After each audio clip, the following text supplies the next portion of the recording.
Watching what is going on in South Korea is absolutely amazing.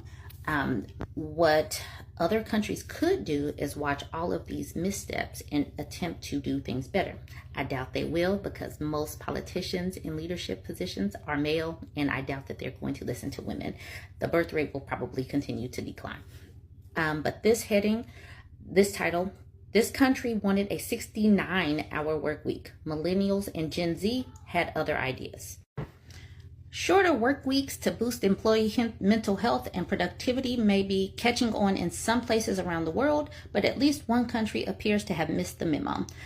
The South Korean government was this week forced to rethink a plan that would have raised its cap on working hours to 69 per week, up from the current limit of 52, after sparking a backlash among millennials and Gen Z workers.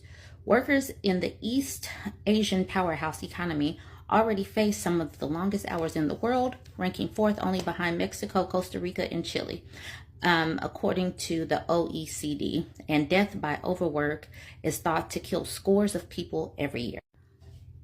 Yet the government had backed the plan to increase the cap following pressure from business groups seeking a boost in productivity. Until that is, it ran into vociferous opposition from the younger generation and labor unions. South Korean President Yoon Suk Yeol, senior secretary, said Wednesday the government would take a new direction after listening to public opinion, and said it was committed to protecting the rights and interests of millennial, Gen Z, and non-union workers. Raising the cap has been seen as a way of addressing the looming labor shortage the country faces due to its dwindling fertility rate, which is the world's lowest, and its aging population. Critics argued that tightening the screws on workers would only make matters worse. Duh. How are people going to date and have a life and think that they're going to get married and have kids if they're working all these hours? Why is this hard to connect for these people? Experts frequently cite the country's demanding work culture and rising disillusionment among younger generations as driving factors in its demographic problems. Because, duh. It was only as recently as 2018 that, due to popular demand, the country had lowered the limit from 68 hours a week to the current 52, a move that at the time received overwhelming support in the National Assembly. The current law limits the work week to 40 hours plus 12 hours of compensated overtime, though in reality, critics say many workers find themselves under pressure to work longer. So this, plus the backlash of the anti-feminist movement, is pushing the demographics down. Let's get.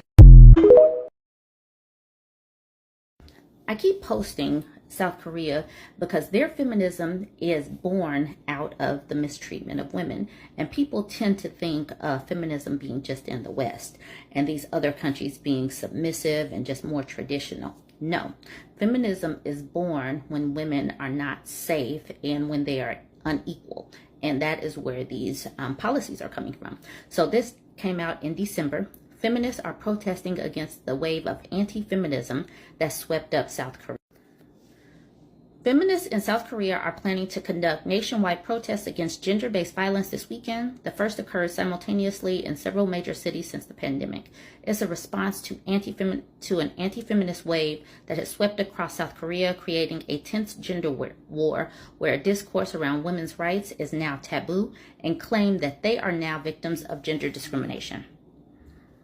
The pandemic had put a stop to most public gatherings, but with loosening of restrictions this year, feminists are returning to the streets in larger numbers. Civic, labor, and social groups, including Korean Women's Association United, joined forces to call on the government to advance women's rights. The feminist organization Hail, Korean for tsunami, is leading the protests in the cities Seoul, Gwangju, and Busan on Sunday, an administration fueling anti-feminist sentiment. South Korea's feminist movement made strides in the last 5 years, creating one of the most successful Me Too movements in Asia. The movement took down major public figures accused of sexual misconduct, including the mayor of Busan, South Korea's second largest city. But now some men think things have gone too far. Yoon won the presidency earlier this year on a platform accusing feminists of misandry and appealing to young men who feel like they must bear the brunt of Korea's growing economic insecurity and shrinking job market. Policies meant to increase economic opportunity for women and close the gender pay gap have fueled young men's resentment towards women. Sounds like the manosphere.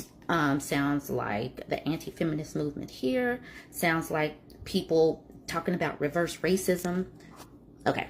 Anti-feminists have taken to social media and online communities to spread their belief that Korean feminists are radical man-haters. One YouTube channel with more than 500,000 subscribers uploads videos that target feminists as mental ill radicals. Okay, so Yoon said that he would follow through with the campaign to abolish the Ministry of Gender Equality and Family. I think I did see where he actually did that. The ministry was established in 2001 to provide resources for girls suffering from sexual and domestic violence and to ensure policies that do not discriminate based on gender. So this is what's going on in South Korea. So you guys jump in the comments. Tell me